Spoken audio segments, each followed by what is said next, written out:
Hey there, welcome to a brand new episode of Muzikxpress. My name is Twan, and in this week's vlog you will see my interview with Nic Vegter about the Infernal Machine classic Realistic.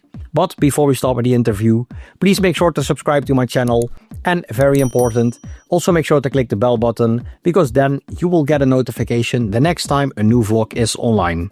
And if you enjoy my interviews and you want to support Muzikxpress, you can do that via one of the links in the video description. Every donation is very much appreciated. Alright, here it is, the story behind Realistic by the Infernal Machine, my interview with Nic Vegter. Enjoy!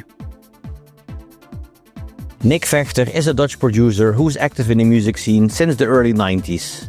Nic is responsible for productions and remixes under names such as Classified Project, Solid Globe, Nickelson, Cyclone, and of course under his own name Nic Vegter. But Nic was also behind the project The Infernal Machine together with Berry van Gardingen.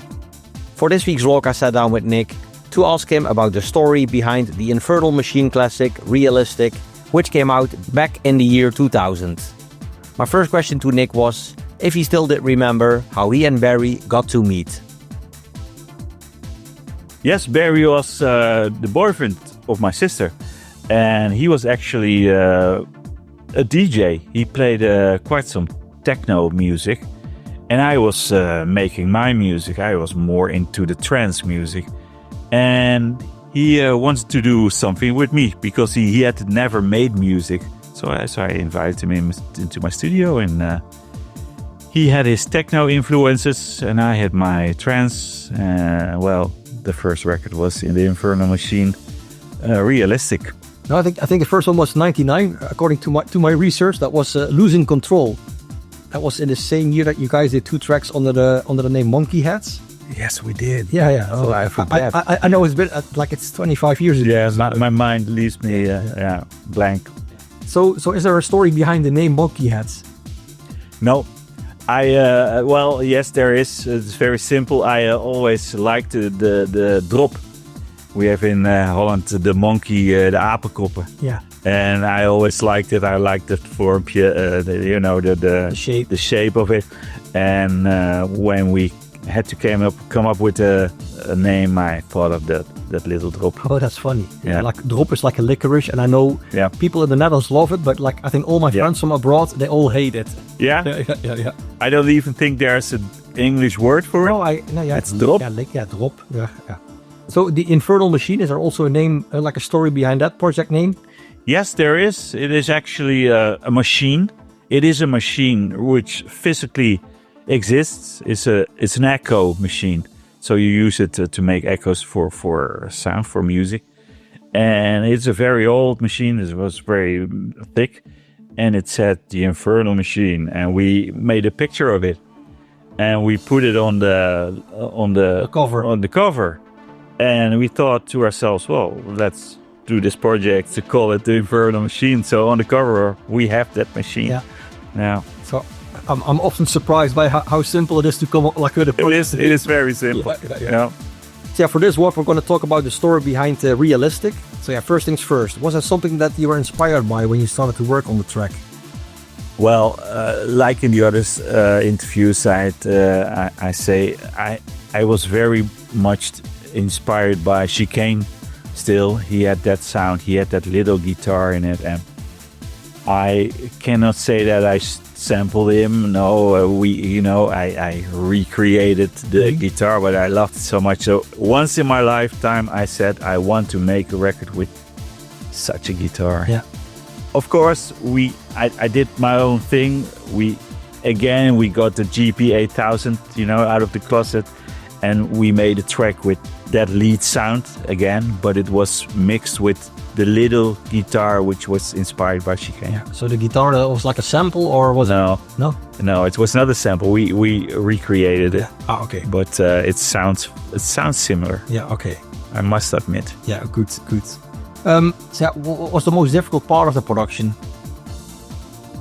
Well, in this time, Berry, like I said, he was more into techno, and I was more into trance. So he had very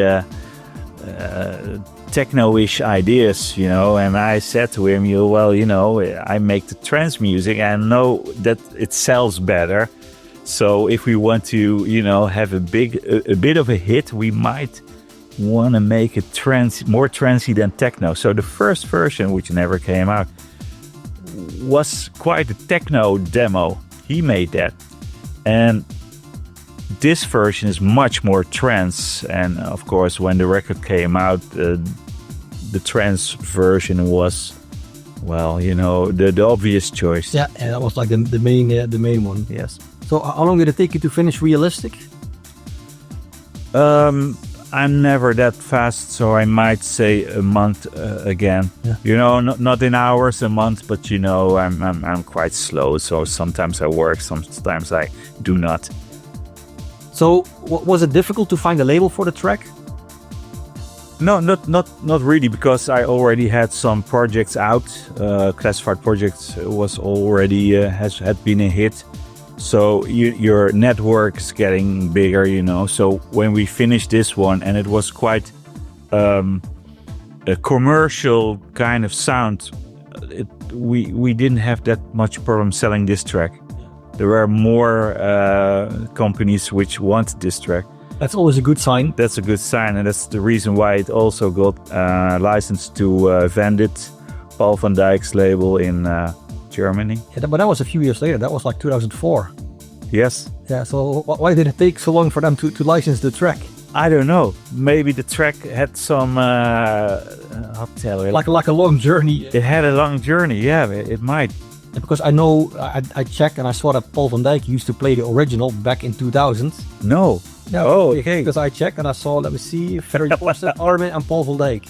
So I was a bit surprised that it took Vandit like 4 years to license. Oh, that's fair. That's very late. Yeah. Okay, but I don't know. Sometimes a track takes longer to, it has to go. Grow, yeah. Yeah.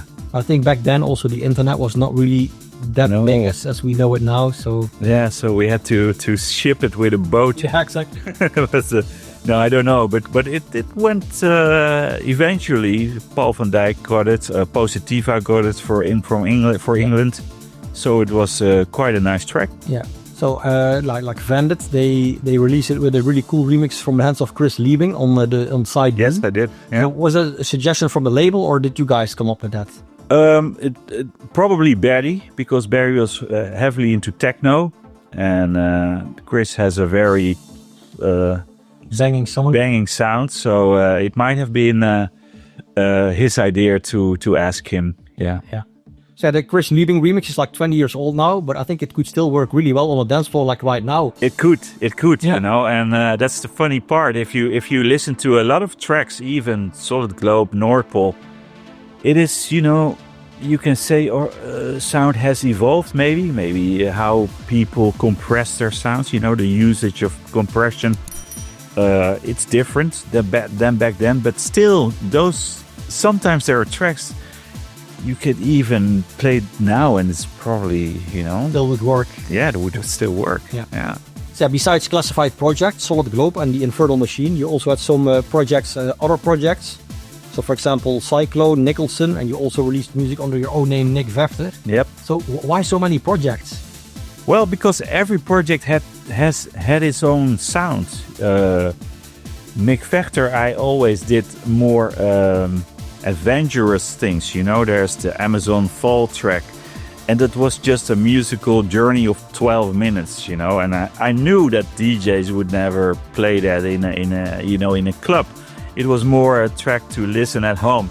So Nic Vegter I used more for my own creative long journey tracks. And then you had Classified Project, which had more of a bit harder style. North Pole was a very commercial trance project, also the Infernal Machine. And Nickelson, I even did some pop music on. I actually liked a lot the collaboration of Nickelson and Aroma Bar.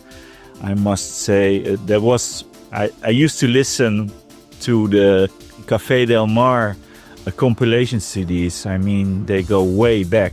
And it was really that summerish Ibiza sound on those CDs. And there was a band on it. They were called Aroma Bar, and they had a track Pageant, Winter Pageant. And it was actually a drum and bass a track, which I really liked. And we got in contact with that band, and we made a pop song out of it. And that is under the name Nickelson. I could do those kind of projects. So every name, every pseudonym had his own character. Yeah. Was it also like because of labels that you were like exclusively with a certain name on a label? Yes, sometimes it was also like that. A classified project you did with this label, and Nickelson I could do with that label. Yeah. So out of all the tracks and remixes you ever did, what do you consider to be your best track ever? Ooh, I must say North Pole. Yeah. Solid Globe North Pole. I like that. It's very complete. It just, it is 100%. Yeah. Yeah. So what do you consider to be the highlight of your musical career? Besides this interview? Well, also, I think it has been very diverse. So that fact is very special. I started out with pop music, I did Nasty and Moment Sondio. I worked with Stacy from 24/7. We made pop music. Then I went into the trance. Even before we did some happy hardcore for the Baby Boom label. I did some techie trance stuff with Monkey Heads. Solid Globe was much commercial trance. So the diversity I like very much. If I look back, you might not know me, from one big project, but I did a lot of different stuff. Yeah. And that I like. Yeah. Well, we hope to hear new music from you in the near future. Yeah, me too. Yeah. Well, thank you very much for coming over, and good luck with it. Thanks, Swan. Alright, that was it. This week's vlog, my interview with Nic Vegter and the story behind Realistic by the Infernal Machine. Nick, thanks a lot for your time. Much appreciated. Thank you for watching. I hope you enjoyed the vlog. If you did, make sure to give this video a like, leave a comment in the comment section below, and very important, make sure to subscribe. Also make sure to click the bell button, because then you will get a notification the next time a new vlog is online. And make sure to check out the other 3 interviews I did with Nick. You can find the links to those interviews in the video description as well. Once again, thanks for watching, and until next time, bye bye.